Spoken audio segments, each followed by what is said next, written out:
제목이 창조와 구원 그리고 심판인데 코로나로 인하여 우리가 알 수 있었던 것, 또 코로나가 아니었으면 몰랐을 것들이 무엇일까 그런 것들을 한번 묵상을 해봤어요.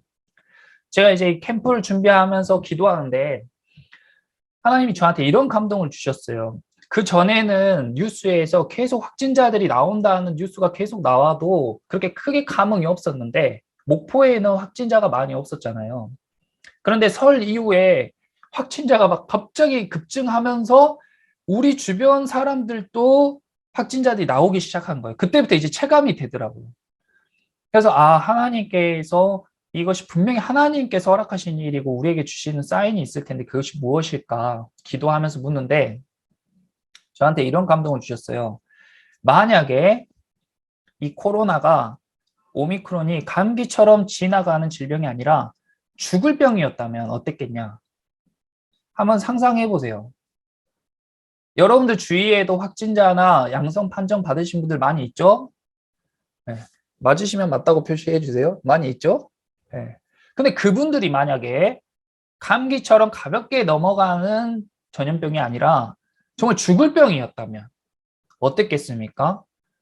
내 가족들과 친구들과 사랑하는 사람들이 그런 질병에 걸렸다면 그리고 지금도 이 바이러스가 옮길까 봐 사람들이 이렇게 마스크를 막 2개씩 쓰는 사람도 있고 이렇게 거리를 두고 막 기침하면 막 쳐다보고 이러는데 만약에 이게 죽을 병이었다면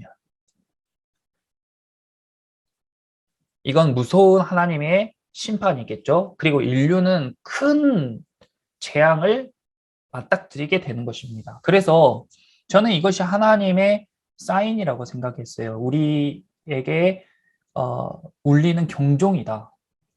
왜냐하면 이 질병이 감기처럼 넘어가든지 아니면 사람이 죽을 수 있는 질병이든지 그것은 아주 미세한 차이죠. 중세시대에는 흑사병으로 3분의 1이 되는 사람이 죽었어요. 그때 퍼졌던 전염병이나 지금 퍼지는 코로나랑 별반 차이가 없다는 거예요. 언제든지 우리는 그런 위험한 질병이 퍼질 수 있는 그런 위기에 노출되어 있습니다. 그렇다면 이런 시대에 우리가 무엇을 생각해 봐야 될까? 이것이 하나님의 심판이라면 우리가 무엇을 지금 하나님은 우리에게 무엇을 알려주고 싶으신 건가? 그런데 이 세상을 지금 전 세계가 팬데믹 때문에 바이러스 때문에 혼란스럽잖아요. 근데 이 세상을 심판할 수 있는 분은 이 세상을 심판할 수 있는 분은 이 세상을 창조하신 분이셔야 이 세상을 만드신 분이셔야지 이 세상을 심판할 수가 있다.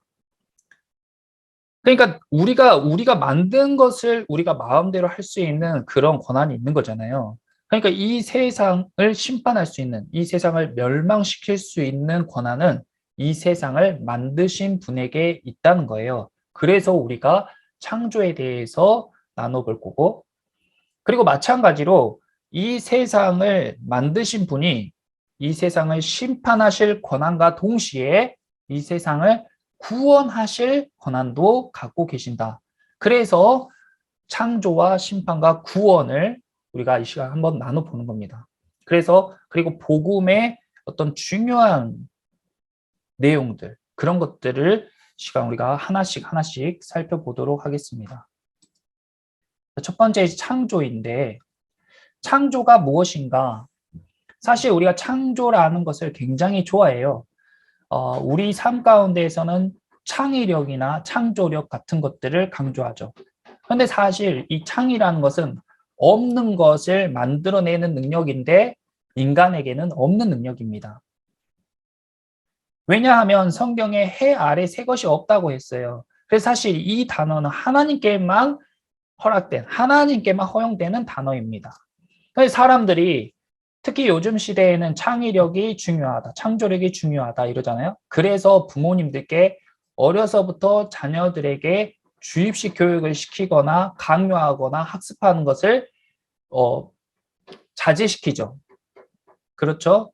그렇게 해야 아이들의 창의력이 발달된다고 생각하잖아요. 근데 성경은 그렇게 이야기하고 있지 않아요. 성경은 어려서부터 자녀들을 가르치고 학습시키고 그것을 바탕으로 생각하고 판단하고 행동하게 합니다.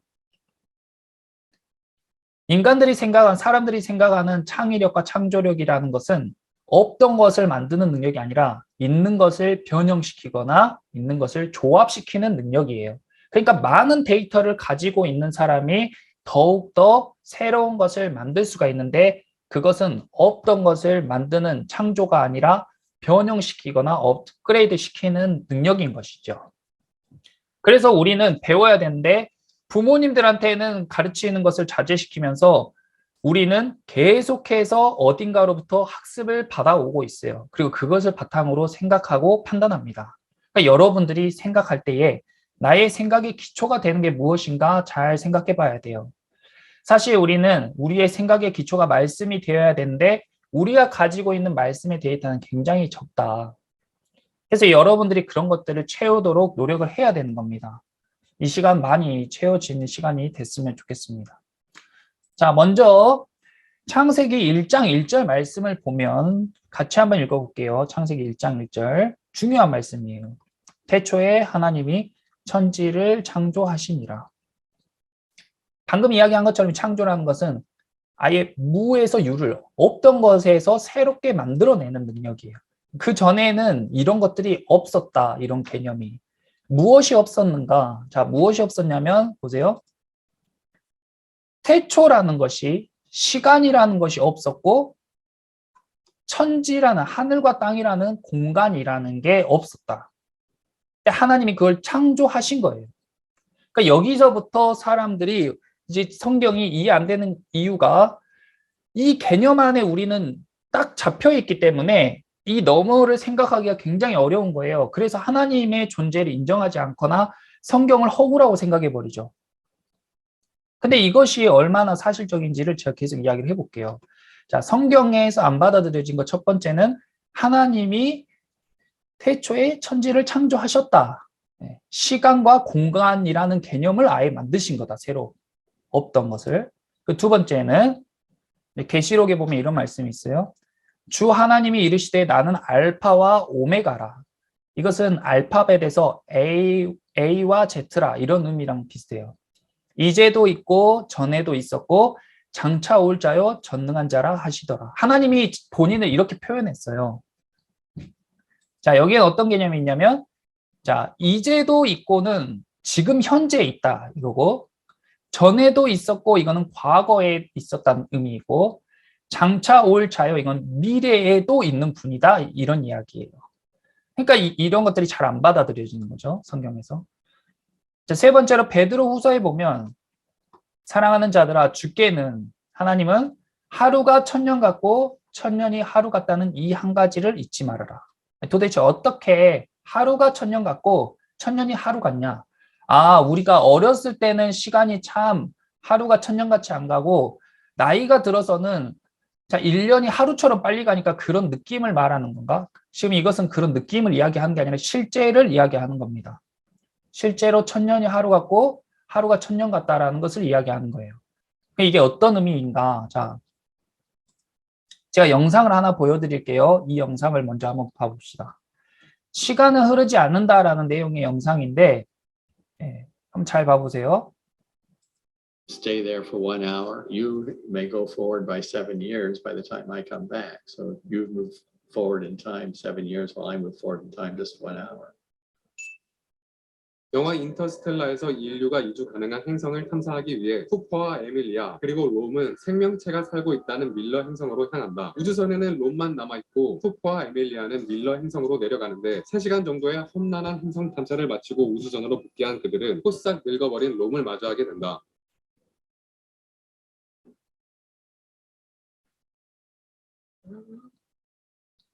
I believe in you.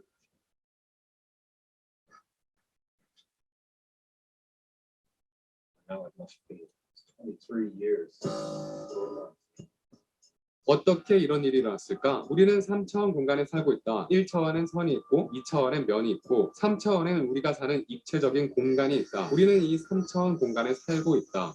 라는 말이 사실일까? 아인슈타인은 우리가 살고 있는 3차원 공간에 하나의 차원이 더 연결되어 있다는 것을 발견했다. 그것은 바로 과거, 현재, 미래를 구분하는 시간이다. 우리는 친구들과 약속을 정할 때 장소만을 이야기하지 않는다. 만날 장소를 정하고 나면 꼭 언제 만날지 시간을 정해야 한다. 강남역에서 6시에 만나. 강남역이라는 공간 뒤에 6시라는 시간을 꼭 붙여야 한다. 장소만 정하고 시간을 정하지 않으면 약속은 완성된 것이 아니고 사람들은 서로를 만나지 못한다. 우리는 이렇게 공간과 시간이 합쳐진 시공간에 살고 있다. 그런데 왜 사람들은 시간이라는 네 번째 차원을 잘 떠올리지 못하고 3차원 공간에 살고 있다고 생각할까? 그 이유는 바로 우리의 눈이 3차원까지 밖에 보지 못하기 때문이다. 만약 세상을 2차원으로밖에 보지 못하는 2차원적인 생명체가 존재한다고 가정해보자. 네모, 세모, 동그라미 모두 2차원으로 세상을 보고 2차원의 집에 살고 있다. 여기에 어느 날 3차원에 살고 있는 사과가 이들 앞에 떡하니 나타났다고 가정해보자. 이들에게 사과란 그들이 사는 2차원 면에 맞닿는 사과의 맨 밑바닥, 즉 저 4개의 빨간 점이 될 것이다. 사과가 아무리 3차원에 존재하는 자신의 모습을 설명해 주어도 2차원만 보이는 이들은 사과의 3차원적 모습을 이해할 수 없을 것이다. 만약 2차원 세계에 3차원을 이해하는 도형이 존재한다면 그 도형은 아마 2차원 세계의 아인슈타인이 될 것이다. 만일 사과가 이들 앞에서 이리저리 움직이며 2차원 단면을 아래 위로 통과한다면 이들에게는 순간순간 계속 변화하는 사과의 단면만 보일 것이다. 그렇다면 이들은 사과의 모습이 시간이 흐르면서 변화했다고 생각했을까? 사과는 시간이 흐르면서 저렇게 나이를 먹는구나 라고 생각했을까? 사과는 어떻게 이들에게 3차원 속 자신의 진정한 모습을 보여줄 수 있을까? 2차원적 단면만 보이는 이들에게 사과의 단면을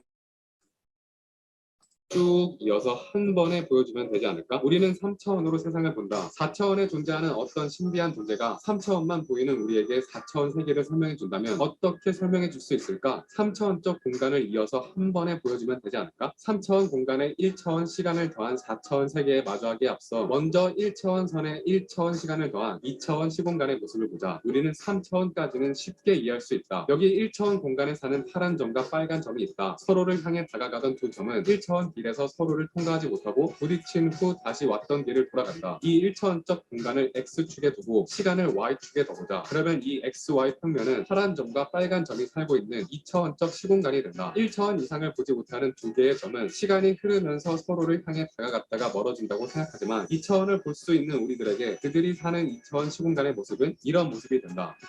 이번에는 5초의 폭발하는 파란색 폭탄이 있다고 가정해보자. 1차원 공간에 사는 생명에게 이 폭탄은 5초 후에 터지는 폭탄이지만 2차원 시공간에서 보면 이 폭탄이 터지는 모습은 이렇게 된다. 그리고 열심히 꿈틀꿈틀 이동 중인 파란색 애벌레의 모습은 이렇게. 이번에는 2차원 면에 살고 있는 동그라미와 네모가 있다고 가정해보자. 여기에 1차원의 시간을 더한 3차원 시공간의 모습은 이렇게 된다. 그리고 춤추는 2차원 여성의 모습은 이렇게. 3차원까지 볼 수 있는 우리는 2차원 공간에 1차원 시간을 더한 3차원 시공간까지는 쉽게 볼 수 있다. 자, 그렇다면 4차원 세계의 미스터리한 존재가 우리가 사는 4차원 시공간을 보여준다면 어떻게 될까?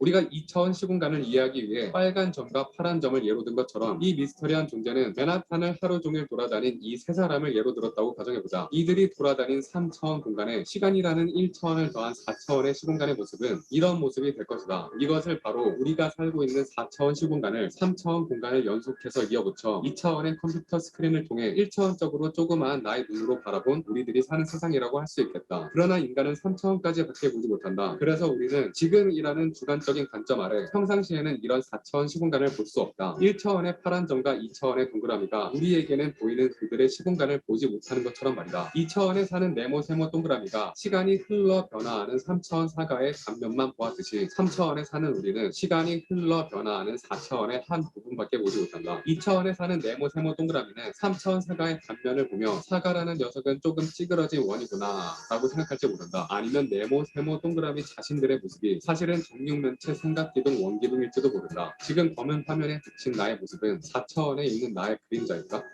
시간은 시간이 아니다. 시간이란 계속해서 변화하는 순간순간을 이해하기 위해 우리가 만들어낸 환상이다. 우리는 공간과 시간을 따로 분리하여 생각하지만 1차원 선이 또 다른 1차원 선을 만나 2차원 면을 만들고 2차원 면이 또 다른 2차원 면을 만나 3차원 공간을 만들듯이 다시 말해 1차원에서 시간이 흘러 2차원 면이 되고 2차원에서 시간이 흘러 3차원 공간이 되듯이 시간이란 공간과 같은 하나의 차원이다. 그리고 우린 3차원에서 시간이 흘러 4차원을 만드는 다시 말해 3차원 공간이 또 다른 다른 3차원 공간을 만나 4차원 시공간을 만드는 4차원 세계에 살고 있다. 우리들이 사는 3차원 공간에서 시간이 흘러가는 것이 아니라 3차원 공간이 그 다음 3차원 공간으로 계속해서 넘어가는 것이다. 비록 우리는 3차원까지밖에 보지 못하고 시간이라는 네 번째 차원을 보지 못하지만 모든 것은 이미 다 있다. 과거, 현재, 미래 모두.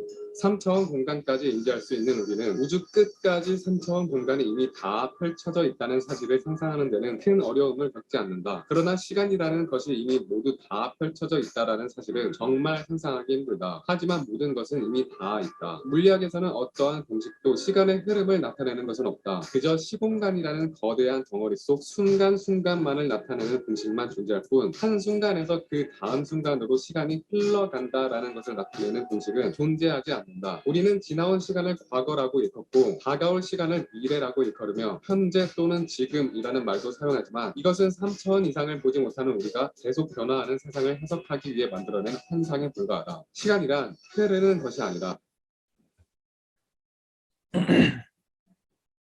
자, 이 시간이라는 개념에 대해서 처음 들으신 분은 도대체 계속 차원 하는데 이게 무슨 말인가 헷갈리실 수도 있는데 괜찮아요. 헷갈리셔도 괜찮고 시간이라는 개념이 현대 과학에서도 좀 난해한 부분이에요. 그래서 근데 여기서 중요한 건 뭐냐면 시간이 흐른다는 그 개념이 인간이 만들어낸 환상이라는 거죠. 실제로는 흐르지 않는다. 자, 이 그림을 봐보시면 이게 어떤 이야기냐면 이 프레임이 전체가 이미 짜여진 역사고 여기 사이 어딘가에 우리가 지금 살고 있는데 그 다음 프레임으로 넘어가는 것을 우리가 시간이라고 느끼는 것일 뿐이라는 겁니다. 그러면 아까 우리가 봤던 그 말씀들이 어떤 의미를 갖는가 봐볼게요. 자, 맨 처음에 태초에 하나님이 천지를 창조하시니라 이랬는데 없던 이 프레임을 이 시간이라는 개념과 공간이라는 개념을 하나님이 이걸 만드셨다는 거예요. 이거를. 이게 없었는데 이걸 만드셨다는 거예요. 그리고 두 번째, 나는 이제도 있고 전에도 있었고 장차 올 자라. 이 말은 우리가 지금 이 화면을 보고 있는 것처럼 이곳이 지금 과거죠. 이전에도 있었고 여기가 지금 우리가 있는 현재 어디쯤이라고 했을 때 현재에도 있고 이 미래에도 있고 이 안에 속해 있는 사람들은 이 안에서 시간의 제약을 받겠지만 이 바깥쪽에서 전체를 보고 있는 우리들은 이 시간을 초월하는 거죠. 이 시간과 공간을 초월한 존재가 지금 돼 있다는 것입니다.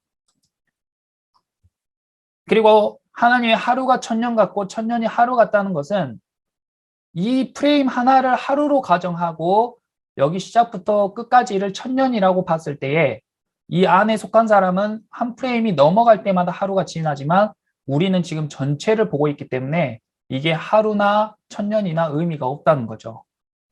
이해가 되시나요? 네.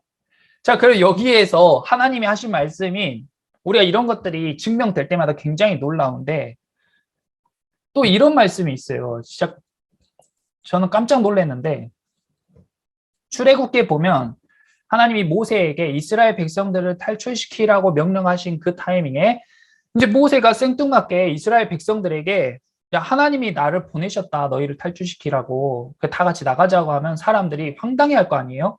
그래서 모세가 나에게 그런 명령을 내린 신이 누구라고 이야기합니까? 그때 당시 애굽엔 너무 많은 신들이 있었기 때문에 그렇게 강력한 신이 누굽니까? 누구라고 말합니까? 근데 하나님이 자신을 무엇이라고 표현했냐면 나는 스스로 있는 자인이라 이렇게 말씀하셨어요.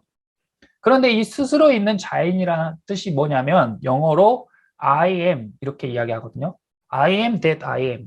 근데 이것이 왜 놀라운 거냐면 아까 영상에서 봤다시피 지금이라는 것은 인간이 만들어낸 환상이고 사실 우리는 지금이라는 표현을 쓸 수 없는 존재입니다. 이 시간과 공간의 제약을 받는 존재는 지금이라는 표현을 쓸 수가 없어요. 왜냐하면 제가 하는 순간 그것이 과거가 돼버리잖아요. 지금 하고 빨리 이야기해도 그것이 이미 지나간 과거가 되기 때문에 지금이라는 이 용어를 인간에게는 해당이 안 돼요. 그러면 인간은 어떻게 써야 돼요? 이 과거형인 was를 쓰거나 미래형인 will을 써야 돼요. 나는 예전에 있었다 아니면 앞으로 있을 것이다. 이런 것들이 인간에게 해당되는 거예요. 그런데 이 시간과 공간을 초월한 하나님은 현재형을 쓸 수가 있는 거죠. 그래서 하나님이 자신을 표현할 때 I am 이렇게 표현한 거는 내가 시간과 공간을 초월한 자인 것을, 이것을 창조한 창조자라는 의미를 다 내포하고 있는 의미인 것입니다. 그래서 인류 역사상 수많은 신들이 있고 또 그 신의 대언자 또는 선지자라고 주장하는 사람들이 있어 왔는데, 이사야 시대에 하나님께서 이사야에게 뭐라고 하셨냐면, 진짜 신이 누구냐, 진정한 창조자가 누구냐, 그것을 증명할 방법으로 장차 당할 일, 그리고 앞으로 올 일, 그리고 뒤에 올 일을 알게 하는 그 신이 진정한 창조신이다라고 하나님께서 말씀하신 거예요. 이것이 인간의 본성이죠. 인간은 앞으로 있을 일에 대해서 다들 궁금해하고 그것에 대한 기대감과 두려움을 가지고 있어요. 그래서 여러분 주위에도 무당을 찾아가서 점을 보거나 아니면 뭐 사주를 본다거나 아니면 가볍게 타로를 보는 사람들도 있을 텐데, 이것이 다 미래에 대한 궁금증이죠. 그리고 그걸 막 보고 맞아 진짜 잘 맞춰 이렇게 좋아하는 사람도 있겠지만, 역사를 시작부터 끝까지 미래에 대해 이야기하는 사람들을 보면 그것을 책으로 기록해 놓은 사람은 없다. 간혹 예언자라고 자칭하는 사람들이 쓴 책들이 있겠지만 그런 것들은 아주 부분적으로 써놓은 책이고, 그리고 그 부분적인 것에서도 일부만 일치할 뿐이지 전체가 맞는 그런 경우는 없습니다. 하지만 하나님께서 감동을 쓰신 성경책은 인류의 태초, 시작부터 인류의 마지막까지 모든 역사의 내용이 다 기록되어 있고, 여기에는 예언들은 계속 이루어졌으며 앞으로 이루어질 거라고 믿는 믿음을 가진 사람들이 우리들이죠. 이런 종교나 신은 없었습니다. 또 하나님께서 이사야 42장 9절에서 이렇게 말씀하셨어요. 보라, 전에 예언한 일이 이미 이루어졌느니라. 이제 내가 새 일을 알리노라. 그 일이 시작되기 전에라도 너희에게 이르노라. 그러니까 하나님은 어떤 일을 하시기 전에 계속 그것을 자신의 백성들이나 선지자에게 알려주신다는 거예요.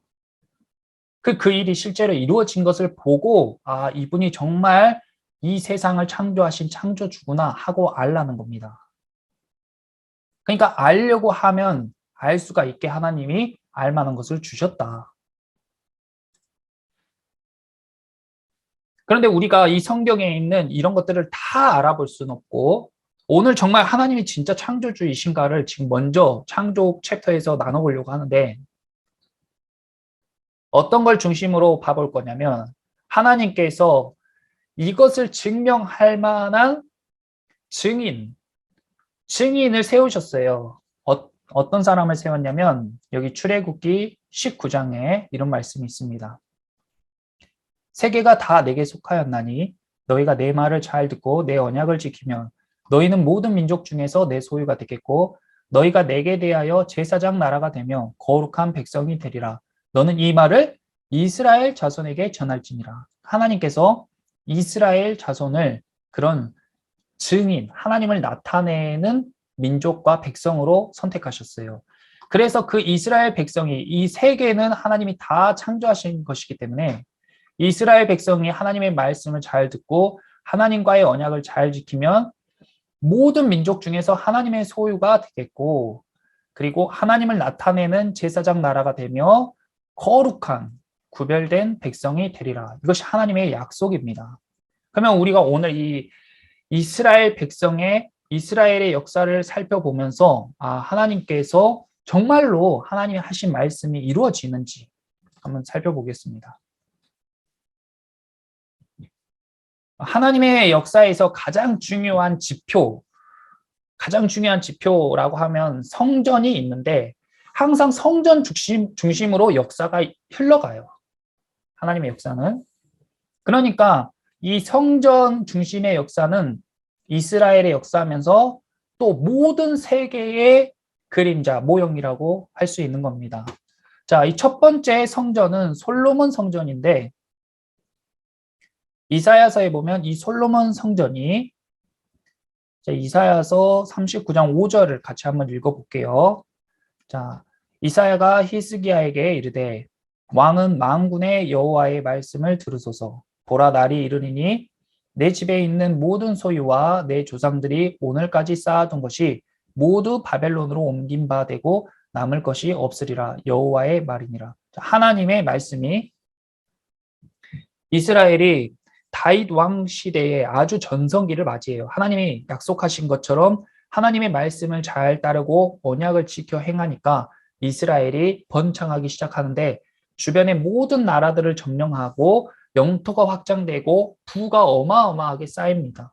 그래서 다윗이 하나님의 성전을 짓고 싶어 해요. 그래서 하나님께서 다윗에게 준비시키고 그의 아들 솔로몬 때에 하나님의 성전을 짓게 하는데 황금으로 지은 이 성전이 어마어마하게 화려하고 그것을 보는 사람들이 다 하나님의 영광을 느낄 만한 충분한 그런 건축물이었어요.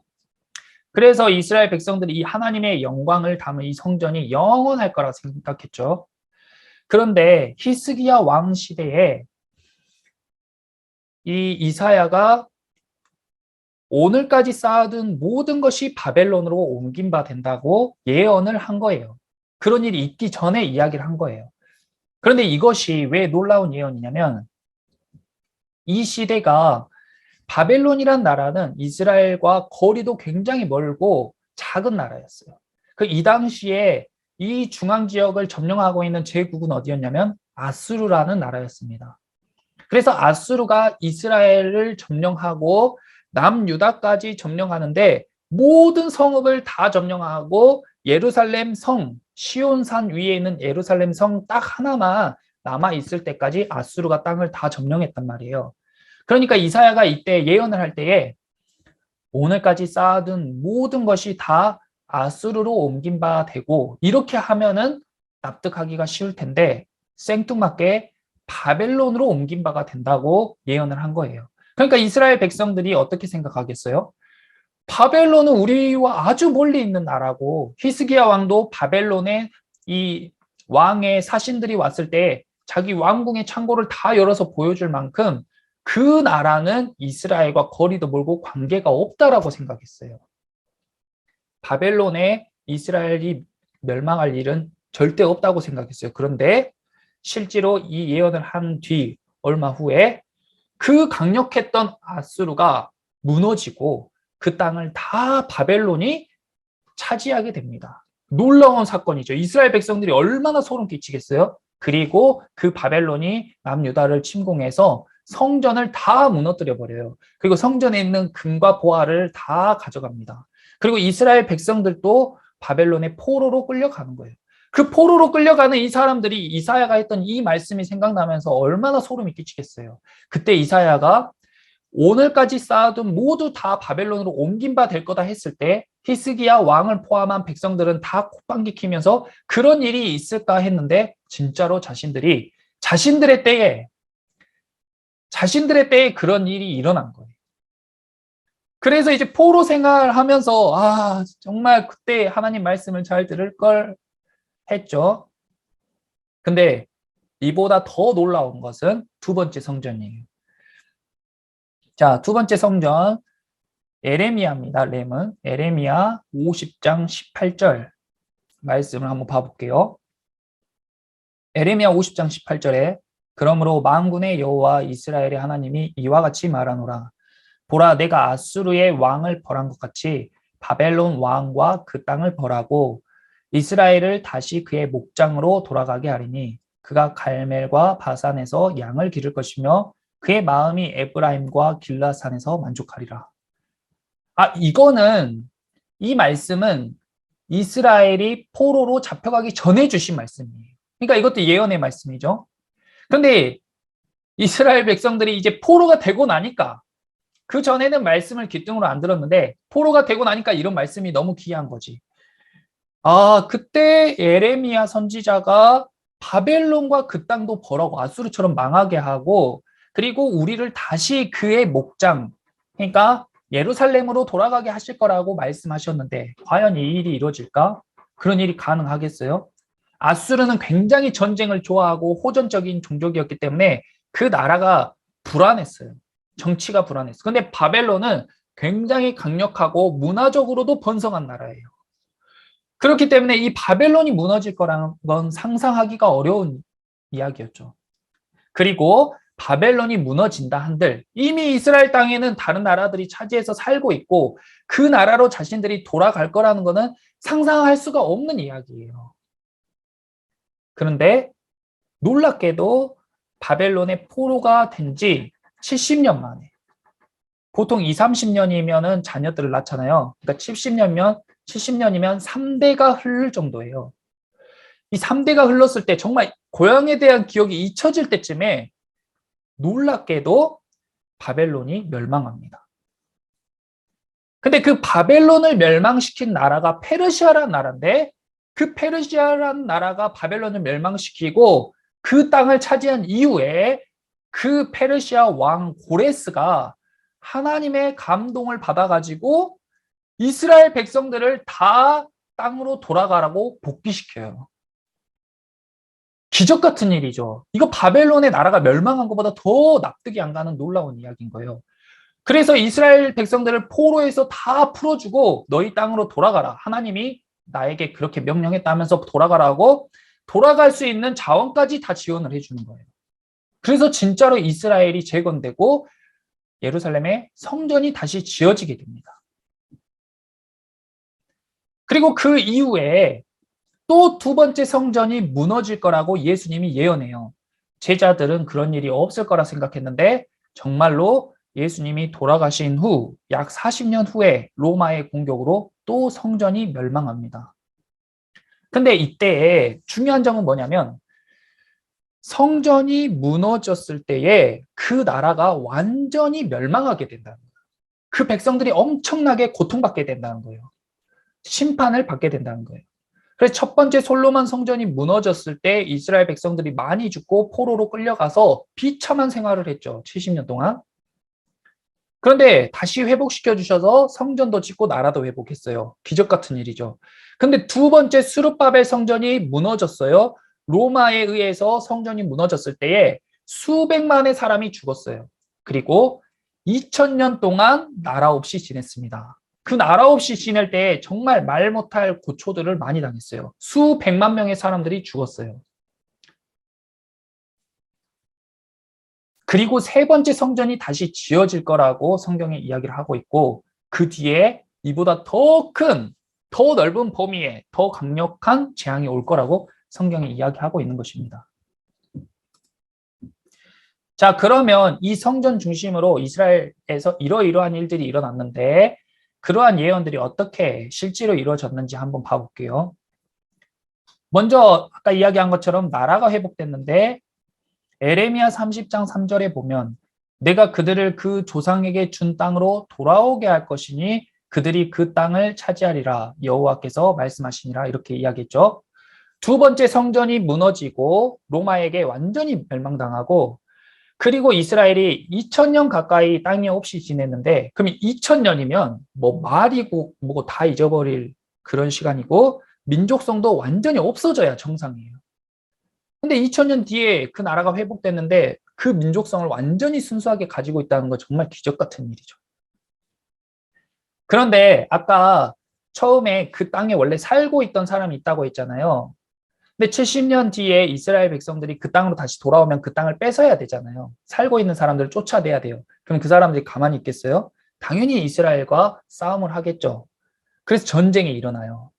그런데 사실 이스라엘이 처음 이스라엘이라는 나라를 세울 때에도 거기에 가나안 족속이라는 민족이 살고 있었는데 하나님이 가라고 해서 그 땅으로 가서 그 땅을 빼앗은 겁니다.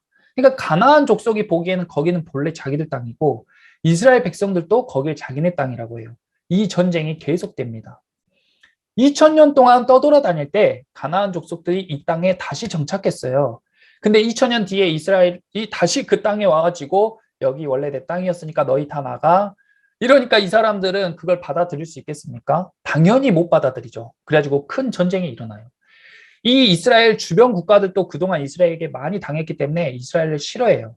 그래서 연합군이 공격을 하는데 당연히 땅도 비교가 안 되고 군사력도 비교가 안 되고 사람 숫자도 비교가 안 돼요. 근데 이스라엘이 그 전쟁을 이긴다는 거예요. 그것에 관련된 영상을 제가 보여드릴게요. 유엔의 관리하에 들어가게 된 팔레스타인.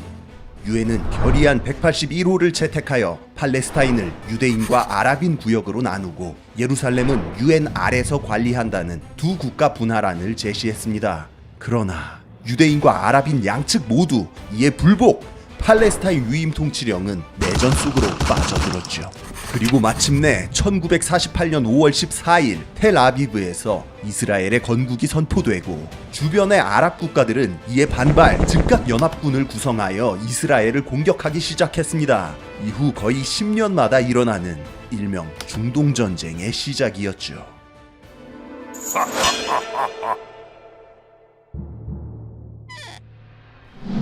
1차 중동전쟁은 이스라엘에서는 독립전쟁, 아랍 국가들에서는 알-나크바라고 불립니다. 나크바는 아랍어로 재앙이라는 의미, 팔레스타인 땅의 약 77%가 이스라엘의 통제하에 들어갔고 수많은 아랍인 난민이 발생했기 때문이었습니다. 아직 내전 당시의 민병대 수준을 벗어나지 못한 이스라엘군은 일단 방어에만 몰빵하여 내전 때 확보했던 최후의 보루 텔아비브와 예루살렘 가도를 사수하는 데 성공! 두 차례의 휴전을 틈타 동구권에서 무기를 수입하며 전력을 강화하고 기적적으로 전쟁에서 승리했습니다. 그리고 에스겔 34장 36장 34절에 보면 전에는 지나가는 자의 눈에 황폐하게 보이던 그 황폐한 땅이 장차 경작지가 될지라. 이 이스라엘은 땅이 대부분 사막으로 이루어진 사막 지형입니다. 그런데 우리가 상식적으로 생각해 봤을 때에 이 경작지가 사막이 되는, 사막화는 지금 지구에서 계속 진행되고 있죠. 당연히 경작지가 사막으로 되는 것은 이해가 되는데 사막이 다시 경작지로, 사막이 좋은 땅으로 회복된다는 것은 불가능한 일입니다. 그런데 그런 일이 일어날 거라고 하나님께서 예언을 하신 거예요. 그런데 그것이 현실로 지금 이루어지고 있다는 겁니다. 자, 이것도 영상을 준비했는데 소리가 사막에서 연간 3,800억 원의 수출량을 보이는 농업 선구자로 자리매김한 이스라엘. 이스라엘은 국토의 상당 부분이 사막으로 이루어져 있어 작물을 키우기 힘든 환경인데요. 때문에 생활하수를 재활용하여 농업용수로 공급하는 기술이 크게 발전했습니다. 이스라엘의 생활하수 재활용 비율을 보면 다른 국가와 비교했을 때 많은 차이가 나는 것을 알 수 있는데요. אז אדמה, אנחנו יודעים שבארץ ישראל אין כמעט גשם. אז כמעט בערך 10 חודשים עד 11 חודש אין גשם. אז תמיד חשבו אנשים חקלאים מה לעשות, איך לעשות את הביתים לגדל את הירקות. 이스라엘의 제1의 도시 텔아비브 인근에 위치한 네타핌은 연 매출만 약 9,200억 원에 달하는 관수 회사인데요. 1965년에 설립된 네타핌은 세계 최초로 점적 관수 기술을 개발하며 세계 시장을 주도하고 있는 이스라엘 농업 기술의 중심으로 성장했습니다. 1960년대 초에 개발된 네타핌의 점적 관수 장비는 보기에는 평범한 플라스틱 호스처럼 보이지만 이 플라스틱 호스에는 작물이 필요한 만큼의 물방울과 영양분을 지속적으로 공급하는 과학 원리가 숨겨져 있습니다. 이스라엘은 이 기술을 이용해 자국의 척박한 볼모지를 바꿔 수박, 토마토, 오이, 가지 등 다양한 농산물을 생산하고 있는데요. 네타핌은 점적 관수 장비 외에도 다른 작물을 재배하고 농업을 관리하는 통합적인 솔루션도 제공하고 있습니다. 네타핌에서 제공하는 유매니지 TM은 지리정보 시스템과 연결해 작물의 상태와 물을 관리하는 소프트웨어인데요. 작물의 뿌리에 부착된 센서를 통해 물과 비료를 언제 공급해야 되는지 알려주는 자동 시스템 IoT도 여기에 포함됩니다. 이스라엘은 나라도 2번 잃었고 민족도 작아요. 계속 흩어졌어요. 그러니까 세계에서 우수한 민족이 되기 어렵죠. 여러분들도 뭐 익히 잘 알고 계시겠지만, 자, 이 유대인의 우수성, 하나님께서 너를 세계 모든 민족 위에 뛰어나게 하실 것이다. 이 말씀이 어떻게 이루어졌는지 이것까지 영상 한번 봐볼게요.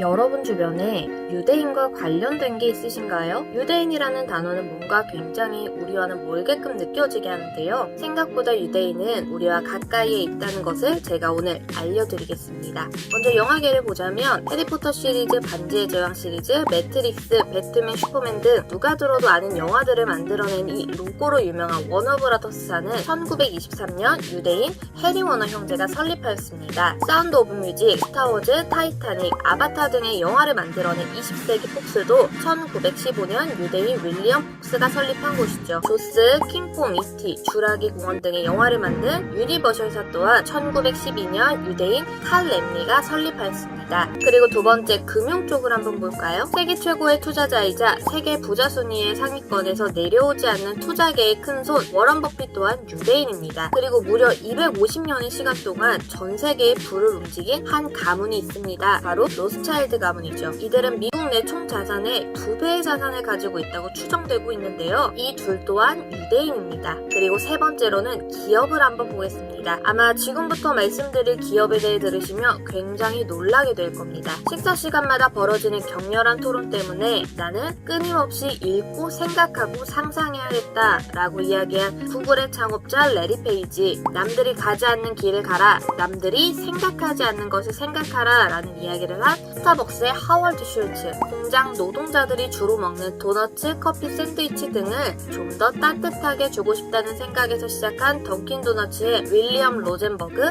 베스킨 라빈스의 창업자 오바인 라빈스, 게스의 창업자 폴 마르시아노, 나는 결코 성공을 꿈꾸지 않았다, 나는 그것을 위해 일했다 라는 말을 남긴 갈색병의 기적 에스티 로더, 작은 일을 시작해야 위대한 일도 생긴다, 결국에는 신념을 지닌 자가 승리한다 라는 말을 남긴 페이스북의 창업자 마크 주커버그, 단순히 꿰맨 바지를 입는 광부들을 보고 질긴 바지를 만들어야겠다 라고 생각한 리바이스의 창업자 리바이 스트라우스, 그리고 그 외에 특수 상대성 이론을 연구한 알버트 아인슈타인, 입체파 화가 피카소, 책 안내 일기로 유명한 안네 프랑크 등 우리가 이름만 들으면 아는 이들이 모두 유대인이라고 합니다. 그리고 대부분의 사람들이 알다시피 유대인들에게 내려오는 생활 환경에서의 교육을 받으면서 지금과 같은 사람들이 된 거죠. 자, 우리가 잘 알고 있는 기업들이나 사람들이 정말 많죠. 유대인들이. 이 사람들이 어떻게 이렇게 나라가 회복되고 땅이 회복되고 유대인들이 전 세계에서 정말 뛰어난 그런 민족이 될 수 있었던 게 안 믿는 사람들이 봤을 때에는 그런 것들이 우연이라고 할 수도 있고 그 사람들이 뛰어나서 그랬다고 생각할 수도 있지만 우리는 하나님의 말씀이 먼저 기록되어 있고 그 말씀이 성취되었다. 그러니까 하나님의 약속이 이루어졌다라고 알 수가 있는 것이죠. 그리고 성경에는 이미 과거부터 지금까지 이 일을 기록해 놓은 것도 있지만 지금부터 미래의 일을 기록해 놓은 것도 있는 거예요. 그러니까 우리가 과거에 있었던 일이 정말로 하나님의 말씀대로 다 이루어졌다는 것을 이렇게 알고 난 이후에 그렇다면 아직 일어나지 않은 이제 앞으로 일어날 일들도 하나님께서 말씀해 주셨기 때문에 그것이 실제로 이루어지겠구나 하고 우리가 믿고 그것을 대비하는 겁니다. 이제 우리가 그것에 대해서 이 다음 시간에 나눠볼게요. 잠깐 10분간 쉬었다가 화장실도 다녀오시고 물도 좀 마시고 10분간 쉬었다가 지금 39분이니까 50분에 시작할게요. 그러면 한 48분 정도까지 좀 와서 대기를 해주세요. 네, 잠깐 쉬었다가 이어서 하겠습니다.